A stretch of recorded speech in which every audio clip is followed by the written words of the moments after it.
एउटा घटना घटेको छ, सुजिता काण्ड हत्या प्रकरण, जुन हामी अहिले पनि भन्न चाहन्छौँ। सुजिता भण्डारीलाई जसरी त्यहाँ अपहरण गरेर चाहिँ त्यहाँ हत्या भयो, सुजिताको हत्या र अरूको सत्य को, त्यसको पहिचान गरी त्यसको सत्य तथ्य छानबिन गरेर दोषीलाई पत्ता लगाएर अविलम्ब कारबाहीको निम्ति पनि म जोरदार अपिल गर्न चाहन्छु। र यसै गरी सुजिता जस्ता धेरै दिदीबहिनीहरू, आज धेरै विद्यार्थीहरू, आज छात्राहरू आज बलात्कृत हुनु परिरहेको स्थिति छ। तिमीहरूलाई यदि हाम्रो कुरा सुनेनौ भने कान खोलेर सुने हुन्छ।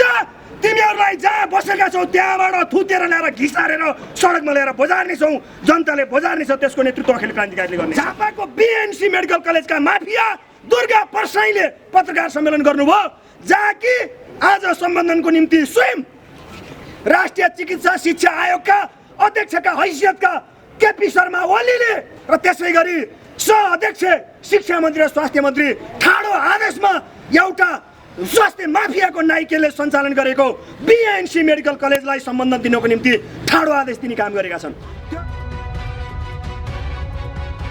A different voice of Nepal. faraksandesh.com जनताको ढाड सेक्ने गरी गरिएको मूल्य वृद्धि फिर्ता गर। पेट्रोलियम पदार्थको मूल्य वृद्धि फिर्ता गर। पटक गरिएको पेट्रोलियम पदार्थको मूल्य वृद्धि फिर्ता गर। पेट्रोलियम पदार्थको मूल्य वृद्धि फिर्ता गर। माफियाहरूलाई कारबाही गर। राष्ट्रघाती माफियाहरूलाई कारबाही गर। माफियाहरूलाई कारबाही गर। दलाल भ्रष्टाचारहरूलाई कारबाही गर। दलाल भ्रष्टाचारहरूलाई कारबाही गर। पेट्रोलियम पदार्थमा गरिएको मूल्य वृद्धि अविलम्ब फिर्ता गर। पटक पेट्रोलियम पदार्थमा गरिएको मूल्य वृद्धि अविलम्ब फिर्ता गर। पटक पेट्रोलियम पदार्थमा गरिएको मूल्य वृद्धि अविलम्ब फिर्ता गर। पेट्रोलियम पदार्थको मूल्य वृद्धि फिर्ता गर। शिक्षा र स्वास्थ्य माफियाहरूलाई कारबाही गर। शिक्षा र स्वास्थ्य माफियाहरूलाई कारबाही गर। जनवादी र वैज्ञानिक शिक्षा लागू गर। जनवादी र वैज्ञानिक शिक्षा लागू गर। शिक्षा र स्वास्थ्य पूर्ण रूपमा राष्ट्रियकरण, निःशुल्क र सर्वसुलभ गर। युवाहरूलाई स्वदेशमै रोजगारको व्यवस्था गर। युवाहरूलाई स्वदेशमै रोजगारको व्यवस्था गर। बेरोजगार युवा, मजदुर, विद्यार्थी लगायत सम्पूर्ण जनसमुदायहरूलाई बेरोजगार भत्ताको व्यवस्था गर। कोभिड-19 का सम्पूर्ण बिरामीहरूलाई पूर्ण रूपमा निःशुल्क परीक्षण र उपचारको व्यवस्था गर। आम जनतालाई निःशुल्क रूपमा पीसीआर परीक्षणको व्यवस्था गर। पेट्रोलियम पदार्थको मूल्य वृद्धि फिर्ता गर। पेट्रोलियम पदार्थको मूल्य वृद्धि फिर्ता गर। आम जनतालाई निःशुल्क नेपाली जनतालाई याद दिँदैन कि प्रत्येक रूपमा नेपाली साधनहरू, सवारीहरू जो हाम्रो सडकमा विस्तार भएर गुड्ने गर्छन्, यातायातको मूल्य वृद्धि स्वतः रूपमा हुँदा पेट्रोलियम पदार्थको कच्चा पदार्थ जुन हो त्यसको मूल्य वृद्धि भइरहँदा ढुवानीको क्षेत्र पनि वृद्धि भइरहेको हुन्छ। मानिसहरूले, उपभोक्ताहरूले उपभोग गर्ने वस्तुहरूको मूल्य पनि स्वतः रूपमा बढ्ने गरेको छ। नेपाल सरकारले भनौँ अथवा नेपाल आयल निगमले नेपालीहरूलाई समायोजनको नाममा 2 रुपियाँ, त्यो पनि नाकाबन्दी भएको टाइममा पारेर अथवा सङ्कटको घडीमा कोभिडको मारमा पारेर 10 रुपियाँ त घटाएको देखाउँछ। तर बारम्बार नेपाली जनतालाई लुटेर 15 पटकसम्म पनि उसले मूल्य वृद्धि समायोजन गर्न सकिरहेको छैन। उसले मानिसहरूले उपभोग गर्ने सिलिन्डरमा प्रति सिलिन्डर 25 रुपियाँको दरले वृद्धि गरेको छ। उसले आज पेट्रोलियम पदार्थमा 127 रुपियाँको दरले मूल्य वृद्धि कायम गरेको छ भने डिजेलमा पनि यस्तै गरी 112 रुपियाँ प्रति लिटर डिजेलको मूल्य बढाएको छ। यही हुँदा पनि नेपाल सरकारले के हेरेर बसिरहेको छ भन्दै आज हामी झकझकाउनको लागि यसकै केन्द्रीय कार्यालयमा आएर अखिल क्रान्तिकारीले झकझकाउने काम गरिरहेको छ। यसलाई अविलम्ब मूल्य वृद्धि फिर्ता गर्नको लागि हाम्रो संगठनले जोरदार माग गर्दै आइरहेको छ। पेट्रोलियम पदार्थको मूल्य वृद्धिको विरुद्धमा हाम्रो महान तथा गौरवशाली सङ्गठन अखिल नेपाल राष्ट्रिय स्वतन्त्र विद्यार्थी युनियन क्रान्तिकारीको आयोजनामा आयोजित साङ्केतिक विरोध प्रदर्शन कार्यक्रममा उपस्थित हाम्रो सङ्गठनका सहयोद्धा साथीहरू, त्यसै गरी यहाँ उपस्थित पत्रकार मित्रहरू, सुरक्षाकर्मी मित्रहरू र आम हाम्रो यो कार्यक्रमलाई निहालिराख्नुभएका सबै आदरणीय दाजुभाइ तथा दिदीबहिनीहरू समक्ष हाम्रो सङ्गठन अखिल क्रान्तिकारीको तर्फबाट म सबैलाई नमस्कार भन्न चाहन्छु। सबैलाई नमस्कार छ र अभिवादन पनि छ। र म धेरै विषयमा राख्न चाहन्न र आजको यो कार्यक्रमको सन्दर्भमा म केही छोटो विषय म यहाँ राख्न चाहन्छु। र मुख्यतः अहिले पेट्रोलियम पदार्थको मूल्य फेरि बढेको छ र हप्तै पछि पेट्रोलियम पदार्थको मूल्य वृद्धि हुँदै आइराखेको छ। जसरी रोग र भोगबाट ग्रसित बनिराखेका नेपाली जनता र अहिले कोभिड-19 को दोस्रो लहरबाट आक्रान्त बनिराखेका नेपाली जनता प्रति यो सरकार जवाबदेही र जिम्मेवार हुनुको सट्टा उल्टै जनताको ढाड सेक्ने काम गरिराखेको छ।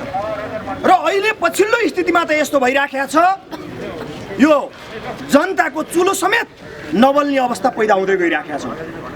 आज जनता रोग र भोगबाट ग्रसित छन्। जनताले आज खान पाइराखेका स्थिति छैन, जनताले उपचार पाइराखेका स्थिति छैन। आज अस्पतालहरूमा त्यहाँ मान्छेहरू मरिराखेको, लासको बिस्कुन लागिराखेको त्यो हामीले भोग्यौँ। र त्यसै गरी मान्छेहरूले अक्सिजन नपाएर मान्छेहरू मर्न परेको स्थिति हामीले भोग्यौँ।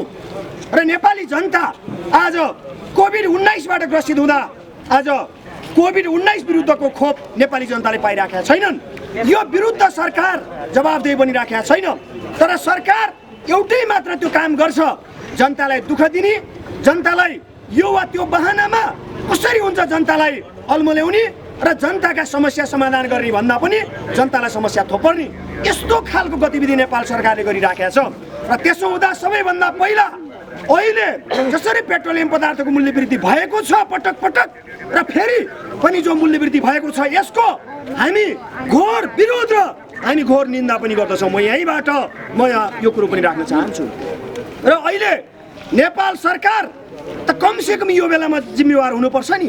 यो वा त्यो बहानामा पेट्रोलियम पदार्थको मूल्य वृद्धि जुन ढङ्गले गरिएको छ यो सामान्य विषय छैन।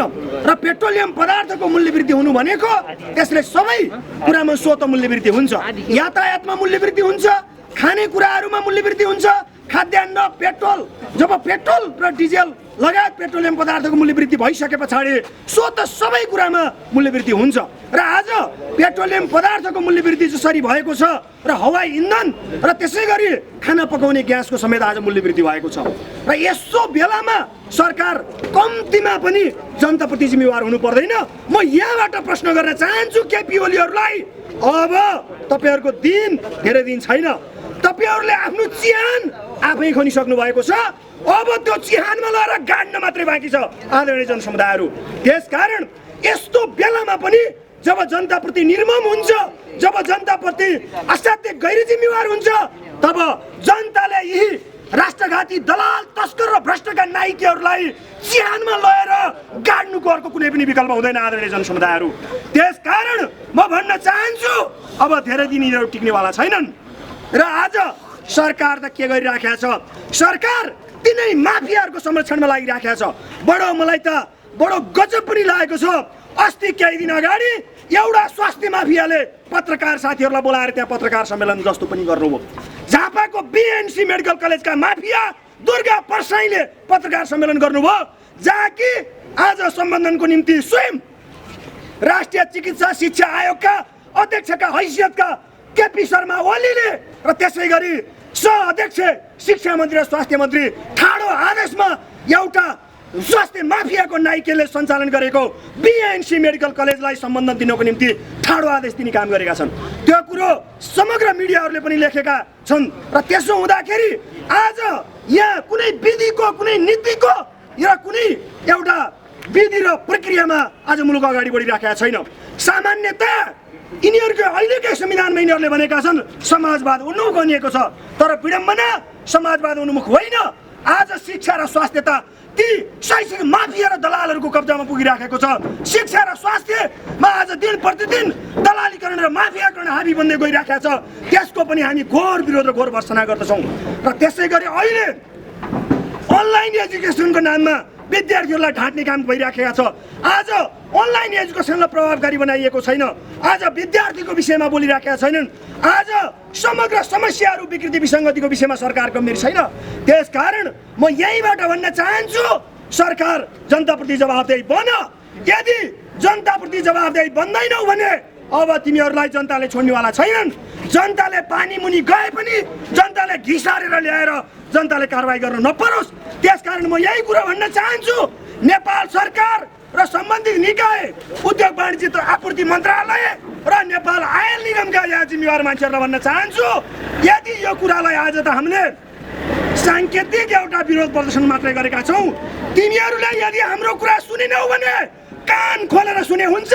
तिमीहरूलाई जहाँ बसेका छौ त्यहाँबाट थुतेर ल्याएर घिसारेर सडकमा ल्याएर बजार्नेछौँ। जनताले बजार्नेछ, त्यसको नेतृत्व अखिल क्रान्तिकारीले गर्नेछ। त्यसकारण म यहाँबाट चुनौती दिन चाहन्छु, अब यदि जनताप्रति जवाबदेही कोही भन्दैन भने त्यसकारण त्यसको हिसाब किताब सहित त्यसको समग्र रूपमा जनतालाई सङ्घर्षमा उतारेर त्यसको नेतृत्व अखिल क्रान्तिकारीले गर्नेछ र नेपाल कम्युनिस्ट पार्टी क्रान्तिकारी माओवादीले त्यसको नेतृत्व गरेर अगाडि बढ्नेछ। र अहिले समग्र देशको स्थिति जटिल बन्दै गइराखेको छ। कोभिडबाट मान्छे रोग र भोकबाट ग्रसित बनिराखेको स्थितिमा आज अहिले पनि निषेधाज्ञा जारी छ। तर निषेधाज्ञा र लकडाउन गर्छन्, तर ती गरिबहरू, ती उत्पीडितहरू, उपेक्षितहरू, मजदुरहरू, किसानहरू, विद्यार्थीहरू उनीहरू खान नपाइराखेको स्थितिमा छन्। तर राहत प्याकेजको कुनै घोषणा गर्दैन। आज एउटा मान्छे औषधि 4 रुपियाँको सिटामोल खान मरिराख्नु परेको स्थिति छ। आज दूर दराजका गाउँ बस्तीहरूमा आमाहरू आज सुत्केरी हुन नसकेर मरिराख्नु परेको स्थिति छ। आज छोरी चेलीहरू आज बलात्कृत भइराखेका छन्। अस्ति मात्रै पनि चितवनमा एउटा घटना घटेको छ, सुजिता काण्ड हत्या प्रकरण, जुन हामी अहिले पनि भन्न चाहन्छौँ, सुजिता भण्डारीलाई जसरी त्यहाँ अपहरण गरेर चाहिँ त्यहाँ हत्या भयो, सुजिताको हत्या र अरूको सत्य को, त्यसको पहिचान गरी त्यसको सत्य तथ्य छानबिन गरेर दोषीलाई पत्ता लगाएर अविलम्ब कारबाहीको निम्ति पनि म जोरदार अपिल गर्न चाहन्छु। र यसै गरी सुजिता जस्ता धेरै दिदीबहिनीहरू, आज धेरै विद्यार्थीहरू, आज छात्राहरू आज बलात्कृत हुनु परिराखेको स्थिति छ। आज स्कुलमा पनि त्यहाँ संरक्षण छैन, घरमा संरक्षण छैन, परिवारमा संरक्षण छैन, र तर हरेक ठाउँमा आज उनीहरूको संरक्षण छैन। र आज स्कुल गएका छोरी चेलीहरू घर फर्किन्छन् कि फर्किँदैनन् भन्ने यो चिन्ताको विषय बनिराखेको छ। तर सरकारलाई कुनै मतलब छैन, जिम्मेवार तहमा रहेका जिम्मेवार निकायका मान्छेहरूलाई कुनै मतलब छैन।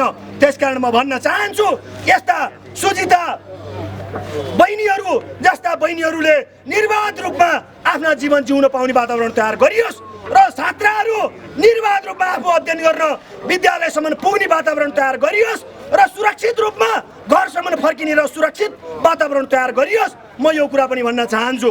र अहिले अर्को समस्या जातीय विभेदको पनि त्यत्तिकै समस्या छ। अहिले 21औं शताब्दीमा पनि छुवाछुत र जातीय विभेदको समस्या त्यत्तिकै छ, यो हटेको छैन। त्यसकारण म भन्न चाहन्छु, जसले जातीय विभेद गर्छ उसलाई कडाभन्दा कडा कारबाहीको लागि पनि म जोरदार अपिल गर्न चाहन्छु। किनकि 21औं शताब्दीमा पनि मान्छे भएर बाँच्न नपरिराखेको जो स्थिति छ, यसको पनि अविलम्ब यो जातीय विभेदको चाहिँ अन्त्य गर्नुपर्छ भन्ने म यो कुरा राख्न चाहन्छु। र त्यसै गरी अहिले प्रतिपक्षमा रहेका राजनीतिक पार्टीहरू बडो गजब पनि रहेछ।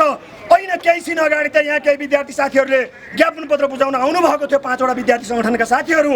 र त्यसो हुँदा उहाँहरूले अहिले संसद पुनर्स्थापनाको माग उठाएर उहाँहरू अगाडि बढिराख्नु भएको छ। र आज जो ज्ञापन पत्र बुझाउनु भयो उहाँहरूले, आज उहाँहरूले राम्रो काम गर्नुभयो, यसको लागि हामी उहाँहरूलाई धन्यवाद भन्छौँ। तर उहाँहरू अहिले के गरिराख्नु भएको छ, अहिले संसद पुनर्स्थापना भनेर उहाँहरू आज लागिराख्नु भएको छ।